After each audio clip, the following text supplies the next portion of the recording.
So back here, we're now going to move on to these two. So this is just a row going up on an angle. So we're going to complete and connect, and then we're just going to build on top of this existing box here. So it's going to be 5 loops wide by 6 rows tall. So we're going to begin with a new color, and you can use the same color. The color is irrelevant. You want to follow the information because you can have 2 or 3 of the same color in a row to give you the warped look. Let's begin the next row. I'm ready with the next color. Now I told you when there's a connection spot, that connection actually counts as 1.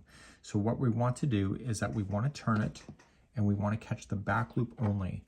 So there's usually 2 loops. If you grab by 2, that's the traditional way. The modern way is to grab the back loop only. Okay, and what this does is it creates this line here to be more in front of the project. So you're just going to follow the row across and come into the back loop. And I like to grab it from the back side. So I don't like to go down like this. I like to come from the back and just grab the back loop only and attach with a slip stitch. So if I needed 5 loops wide and the connection equals 1, that means that I only have to chain 4. So 1, 2, 3, and 4.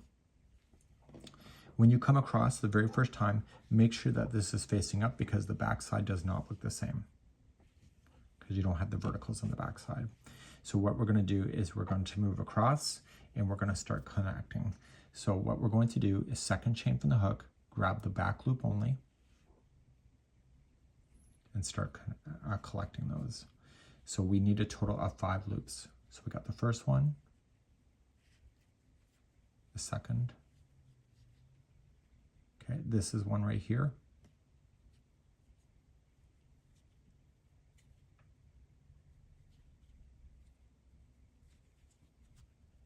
Okay, and then the 5th one is around the same back loop that you've already connected to.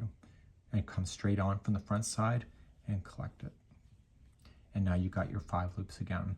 Because you've connected, when you do the return pass, you're not going to chain 1, you're just going to yarn over it and pull through 2s all the way back.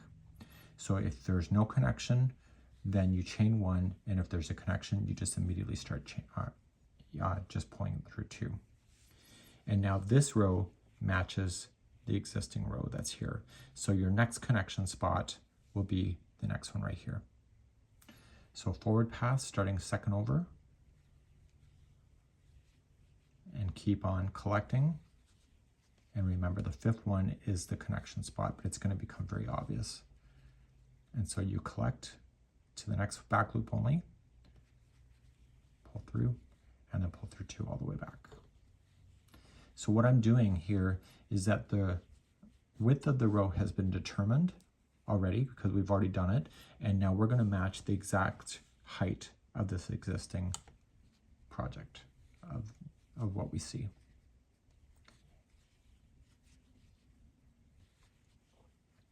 So every time you come forward, you're going to grab the next one that's in the height to match the rows and then pull through 2s all the way back. So what I'll do is I'll do a few more of these and I'll show you how to move on once you get closer to the top. So please go forward and back until you're getting close to the top of that first box.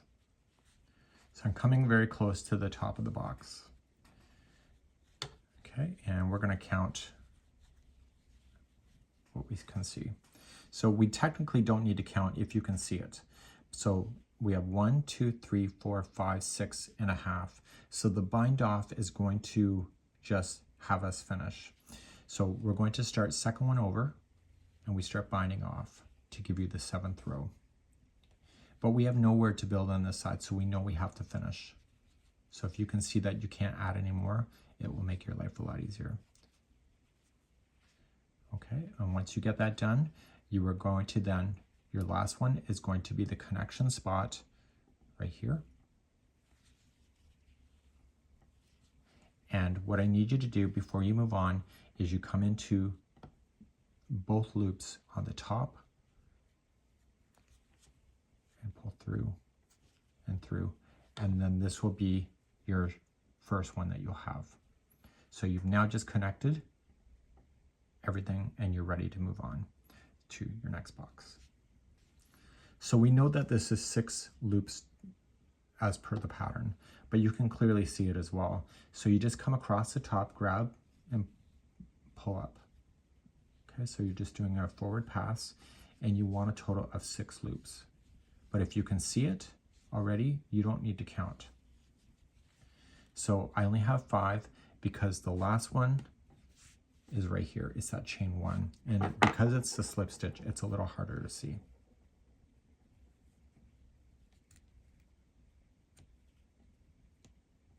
And it's a slip stitch because it was a bind off section. So just take your time and pull through, and then you're back to your 6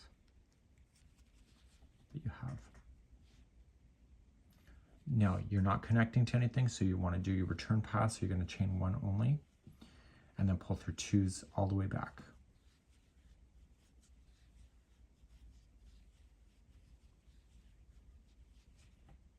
And then you go forward. So we know that this is 6 rows tall. So going forward,